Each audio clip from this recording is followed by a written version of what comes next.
Show पर आने के लिए थैंक यू सर। सर मैंने कभी सोचा नहीं था कि 90s के जो शोज़ मैंने देखे हैं, जो देखते हुए हम लोग बड़े हुए, उनके राइटर से मिलने का ऐसे मौका मिलेगा। तो सर पहले जो जैसे हमारे जो भी सीरीज़ थी या फिर जो भी टीवी सीरियल्स आते थे, कॉमेडी सीरियल्स जैसे कि देख भाई देख, सारा भाई वर्सेस सारा भाई और बहुत सारे ऐसे कॉमेडी शोज़ हैं, वो हम लोग बचपन से देखते हुए बड़े हुए, लेकिन अब उस टाइप के शोज़ बनते नहीं हैं। तो इस पे आपके क्या ओपिनियन है? हमारा जब प्रोग्राम चलता था उस वक्त सिर्फ दूरदर्शन था जी और दूरदर्शन में की पॉलिसी इतनी थी कि प्रोग्राम एंटरटेनिंग के साथ साथ सोशल मैसेज भी हों पॉजिटिव, तो हम लोग उस हिसाब से लिखते थे और हमें पूरी छूट थी कि हम अपने मर्ज़ी से लिखें, अपनी मर्ज़ी से बनाएं।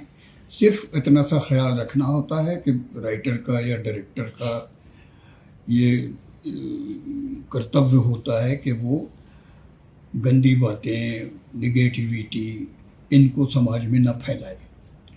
इसलिए हम लोग अच्छा अच्छा लिखते थे, अच्छा अच्छा बनाते थे और दूरदर्शन उसे टेलीकास्ट करता था। अब दूरदर्शन का ज़माना ख़त्म हो गया, अब चैनल्स आ गए और चैनल्स मेरे हिसाब से पुराने ज़माने में जो ज़मींदारी होती थी उसने अपना रूप बदल लिया है और अपना नाम कॉरपोरेट रख लिया है और उसका ब्रांच चैनल हो गया है। तो जहाँ ताकत आती है दिमाग ख़राब हो जाता है तो चैनल वालों का भी दिमाग ख़राब है और यहाँ तक कि आप जो हैं वो अपनी मर्ज़ी से लिख नहीं सकते हैं। आपको टीआरपी देनी है, नहीं आ रही है तो आप हटा दीजिए और एक दिन में शूट कीजिए, इतने एपिसोड बनने चाहिए क्योंकि वहाँ टाइम की लिमिटेशंस हैं। हमारे ज़माने में टाइम लिमिटेशंस नहीं था, हम एक बार जो बन जाता था तो उसके हिसाब से ही टेलीकास्ट होता था। हर वीक होता था, वीकली होता था। बहुत दिनों के बाद डेली जो शुरू हुआ था वो हम लोग शुरू हुआ था। हम लोग तो ये सोशल चूँकि थे। कॉमेडी लिखने में ज़रा प्रॉब्लम होती है, कॉमेडी लिखना डिफ़िकल्ट सर भी आप होता है। कॉमेडी करते भी हैं, तो कॉमेडी लिखने में क्या प्रॉब्लम्स आती हैं? देखो, कॉमेडी करना और कॉमेडी सोचना अंतर दो है। अलग चीज़ें। आपके दिमाग में थॉट्स आने चाहिए, आप किसी संजीदा चीज़ को कैसे कन्वर्ट करेंगे ह्यूमर में, जी तो वो थोड़ा सा डिफ़िकल्ट होता है। तो हम लोग जो है वो इसीलिए हम लोग वीकली बनाया करते थे ताकि हफ्ते भर हम लिखते थे, फिर शूट करते थे, फिर जाता था। चैनल में वो है नहीं, चैनल में जो है आपको क्विक मामला है हाँ तो उतना तेज़ मैं हूँ नहीं, इसलिए आजकल के जो राइटर जो लिख रहे हैं उनको मैं बहुत बढ़िया मानता हूँ कि भगवान ने उनको दिमाग इतना दिया है कि वो फटाफट लिख लेते हैं। सर आप जो है एक स्टोरी लिख रहे हैं ड्वार्फ पे, तो तुमको ऐसा किसने थॉट बता दिया? सर आपके इंटरव्यू में ही देखा मैंने। अच्छा। तो सर आप क्या सोच के उस पे मतलब एक स्टोरी लिखा आपने? सब पे फिल्म बनती है, इन पे फिल्म नहीं बनती। तो इनकी जो विडंबना है, इनका जो ट्रॉमा है, इनकी जो ज़िंदगी में कितने इनको क्या कुछ झेलना पड़ता है, उनके दिमाग पे क्या असर पड़ता है, उनके इमोशन पे क्या असर पड़ता है, ये आज तक उस पे किसी ने लिखा नहीं।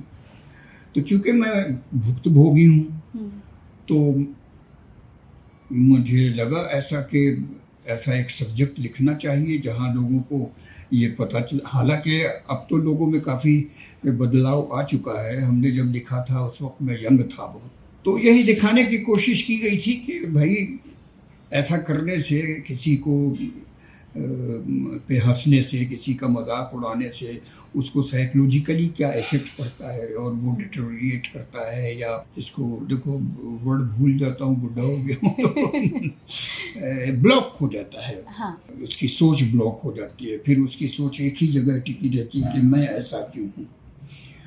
तो वही मैसेज देने की कोशिश की थी कि ऐसा ना हो तो अच्छा है। सर आपको भी काफ़ी लोगों ने क्रिटिसाइज़ किया आपकी हाइट को लेकर के, बहुत ज़्यादा। तो सर आप उससे ऊपर कैसे उठते हैं? आपको मोटिवेशन कैसे मिलता है लाइफ में आगे बढ़ने के लिए? मेरा मोटिवेशन जो है वो मुझे लगता है कि ये ईश्वर जो है वो तय करके भेजता है, सबकी डेस्टिनी वो लिखता है और सबकी मंजिल भी वही तय करता है।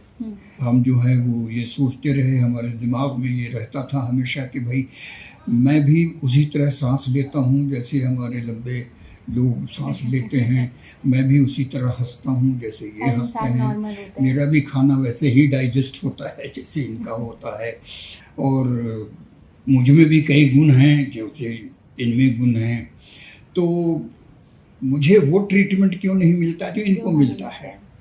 तो मुझे ये ट्रीटमेंट पाना है। अब इस ट्रीटमेंट पाने की जिद जो थी दिमाग में थी कि एक दिन ऐसा होना चाहिए कि जब लोग मुझे भी रिस्पेक्ट की नज़र से देखें, तो उसी जुनून में मैं अपना लगा रहा, तो ईश्वर ने मुहैया कर दिया। आज ईश्वर की कृपा है कि आप भी मेरा इंटरव्यू देने आ गई। सर आजकल क्या कर रहे हैं? हाँ, ये नया सवाल है। आजकल हम बैठ के खाना खा रहे हैं, पचा रहे हैं। खाना खाना पसंद है? हाँ, फूडी हैं आप? फूडी तो बहुत ज़्यादा नहीं हूँ, नॉर्मल, ऐसा नहीं है। खाना खाना खा रहा हूँ इसलिए बोला मैंने, बिकॉज आजकल काम नहीं है। जो काम है वो अभी शुरू होने में वक्त है। तो एक दो वेब सीरीज़ हाथ में है। तो सर उसमें आपका क्या रोल है? बहुत अच्छा रोल है। सर कॉमेडी है नहीं या नहीं फिर नहीं, कुछ और? निगेटिव है। थिएटर में तो बहुत किया हमने, हर तरह के रोल किए थिएटर में। फिल्मों में तो मैं अपने आप को फ्लॉप मानता हूँ। फिल्मों में ऐसा कभी काम मिला नहीं, और मिला भी तो एडिट हो गया, तो उसका कोई इम्पैक्ट हुआ नहीं, लोगों को समझ में नहीं आया, लोगों को पसंद नहीं आया। सीरियल्स से पहले मैं थिएटर करता था, तो थिएटर में मैंने हर तरह के रोल किए। मैंने विलेन भी किया, मैंने सीरियस भी किया, ट्रेजिक भी किया, कॉमेडी ज़्यादा किया। तो वो ही एक्सपीरियंस जो है वो चलते चलते अचानक मिर्ज़ापुर हाथ में आ गया। अड्डा त्यागी। हाँ, वो काफी अचानक famous। आया हाथ में, हमको पता भी नहीं था कि ऐसा कुछ है। सर कुछ हमारे- बताइए ना अपने रोल के बारे में वहाँ पे जब आपने शूट किया। वो सीवान बिहार के एक एरिया है, जगह है, उसको शहर कहेंगे कि नहीं कहेंगे पता नहीं मुझे। सीवान भी शायद शहर ही है। वहाँ का जो डॉन था, तो वहाँ का डॉन हूँ मैं। अड्डा त्यागी ने हाँ। मेरा नाम है और मेरा एक रुतबा है, मेरी बड़ी चलती है। हमारे 2 बेटे हैं, उनमें से एक मर जाता है। अब कौन वाला मरा है ये सस्पेंस है, क्योंकि दोनों हम शक्ल हैं। तो 3rd सीजन में पता चलेगा कि कौन मरा। और पंकज त्रिपाठी 2nd सीजन में, उनका जो गुड्डू था वो मारा गया और वो भी जख्मी हुए। तो 3rd सीजन में मैंने ही उनको सहारा दिया हुआ है। और सर बाकी मुंबई आकर के आपने भी वड़ा पाव पे जीवन काटा है या फिर आगे कुछ? मैंने तो पानी पे भी जीवन काटा है बॉम्बे में आके। घूमने जाते हैं हॉलीडेज? नहीं, हमको उतना घूमने का बहुत ज़्यादा ये नहीं है। हम तो जो एक्टर हैं, हम प्रोड्यूसर के पैसे से बहुत जगह घूम लेते हैं। तो प्रोड्यूसर के पैसे से हम सब जगह देख लेते हैं। हिंदुस्तान आधा देख लिया, अमेरिका देख लिया, लंदन देख लिया, रशिया देख लिया, जॉर्जिया देख लिया। तो हम जो है घूमते हैं फ्री प्रोड्यूसर के के ट्रिप्स मिल पैसे रहे हैं से। सर को? प्रोड्यूसर के पैसे से हम खूब घूमते हैं। बढ़िया है सर। सर नॉवल पढ़ते हैं, बुक्स? नहीं बेटा, मैं पढ़ना चोर हूँ। ओहो। मेरा पढ़ने में बिल्कुल ही मन नहीं लगता है, पता नहीं क्यों।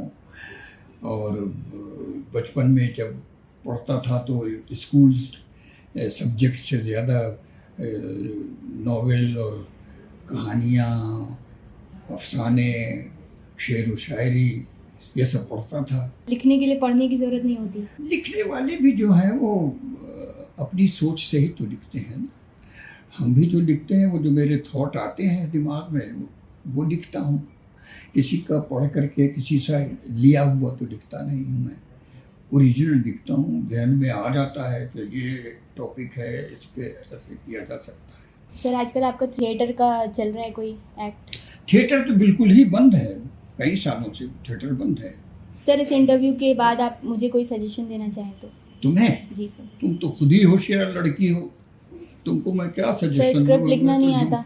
जुम्मा 8 दिन पहला हुआ है मुझे। मैं तुमको आजकल के बच्चे जो है ना, तुम लोगों की जो जनरेशन है सर ना, हम लोग तो 90s के हो गए, हम लोग आजकल के रहे कहाँ गए। मेरे नज़र में तो तुम आज ही की लग रही हो, ताज़ा लग रही हो नहीं सर, बिल्कुल। 90s के बच्चे हैं, देख भाई देख के बड़े हुए। हाँ तो देख के टाइम में तू कितनी बड़ी थी? 90s में आए हैं। 93 में था। हाँ, तो तब 3-4 कितने? साल 3-4 साल। 3-4 साल की थी तो समझ में आ जाता था। नहीं, फिर बाद में धीमे धीमे देखा है, वो तो काफी साल तक चला। हाँ, तो देख के बड़े हुए सब। मुझे जब एयरपोर्ट पे मैं जाता हूँ तो सब मिलते हैं और बोलते हैं सर आपको देख के हम बड़े हुए हैं। सर अभी तू रिसेंटली तो हो आपका गया है। देखा था वो भिखारी वाला एक्ट था, देख भाई देख में। हाँ, तो एयरपोर्ट पे बोलते हैं सर आपको देख के बड़े हुए, आपको देख हम कहा तू बड़ा हो गया, मैं नहीं। एयरपोर्ट पे। थैंक यू सर आज के इंटरव्यू के लिए। सर उनको हमारा चैनल सब्सक्राइब करने के लिए भी बोल दीजिए। आपका चैनल कौन सा है? Lionhearted 07। ये चैनल जो है वो आप ज़रूर देखें। इस पे आपको भिन्न प्रकार के आपकी पसंद के प्रोग्राम देखने को मिलेंगे। जैसे आज आप मेरा इंटरव्यू देख रहे हैं, वैसे ही आप बहुत सारी अच्छी चीज़ें देखेंगे। प्रॉमिस कीजिए देखेंगे ना? Thank you sir.